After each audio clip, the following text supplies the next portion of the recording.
Hello, this is Kent Sovereign, State Director of AARP Iowa, with Anthony Carroll, our Associate State Director for Advocacy. Earlier this week, Governor Branstad laid out his state of the state and his legislative priorities, and we'd like to continue our conversation about the importance of caregivers. And last time we talked about the increasing reliance on family caregiving, because people want to stay in their home and they want to stay actively engaged in their community, and so caregiving is much more or falling to a greater extent on the family caregivers. So what has been our response to our members asking us to do something to aid them in this new role? Part of our response to the realities of family caregivers is important for us to understand the realities of these family caregivers when we're talking about 2/3 of the long-term care being provided in homes and communities.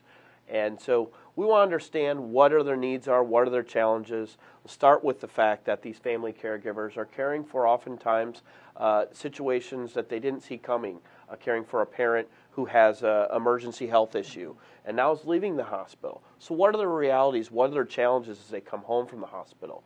So hence the idea of behind the CARE Act, to help prepare the family caregivers with a baseline expectation, baseline understanding of what they're about to enter in terms of preparing for their loved ones. So this CARE Act is a bill that we've helped draft, and we've presented for legislative sponsorship. It's something we're going to be working on for the next few months.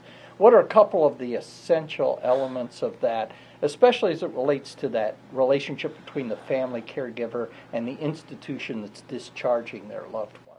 Well, that's right. Yeah, it's really about connecting the dots, if you will, from the great care that is being provided by hospitals around the state of Iowa, connecting that family caregiver and really involving them in the process as their loved one leaves the hospital. That process actually begins when their loved one, the patient, enters the hospital. If a patient goes in the hospital, they'll be asked a question: would you like to designate someone as your family caregiver? And let me be clear, even though we're using the term family caregiver, it may be other people that may not be related to me, but they are in that relationship as the caregiver to this. So it may be a neighbor, a close friend, someone from a faith-based community, but certainly the vast majority are family members. That's right. We know the vast majority, going back to who these people are, family members. But you're absolutely right, Ken. You're talking about people who they know, these patients know, are going to assume the role of caring for them.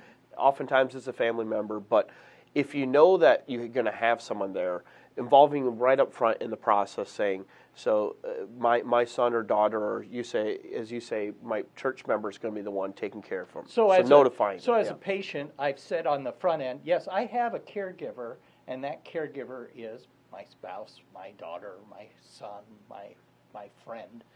And so then a few days later, I'm ready to be discharged from the hospital. What does our legislation perceive, or what does it anticipate is going to be the relationship between the hospital and me and my caregiver? Well, this is really where it gets critical. After assuming, by the way, you've opted to designate, and some people might not opt not to, or might not have someone they're going to designate.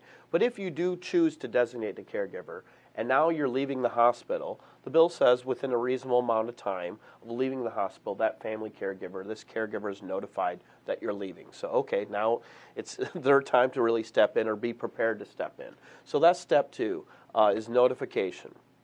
And then that triggers the final really kind of bundled, really essential part. The really heart of the CARE Act is a conversation about what their tasks are going to be. For instance, if it's going to be an injection, what does the injection look like? How do you do it? And having the opportunity to ask questions. Now, how do I do this?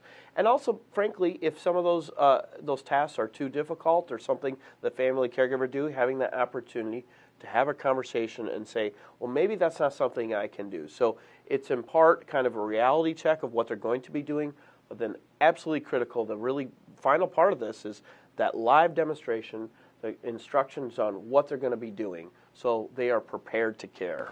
So I'm going to anticipate that some institutions are already doing a bang-up job with this.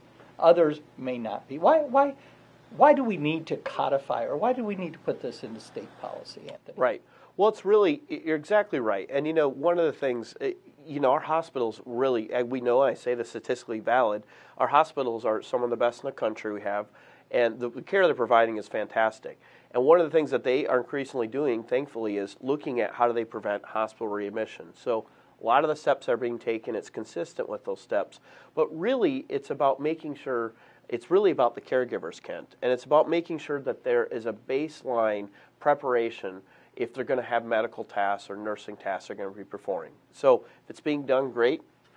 This law is easy to comply with. And then everyone else, I think, is really already moving towards there. So it's really just saying, it's really about, as a state, we value caregivers, and we're going to make sure that these people who are providing 2/3 of the care already have some basic baseline expertise or really baseline comfort to be able to do what they need to do. Thank you, Anthony, for filling us in. That's a lot of information around not a very long bill. So we'll hope to see you again soon. We'll talk to you more about what's happening up at the state capitol during the 2015 session. For Anthony Carroll, I'm Kent Sovereign. Thanks for tuning in. Thanks.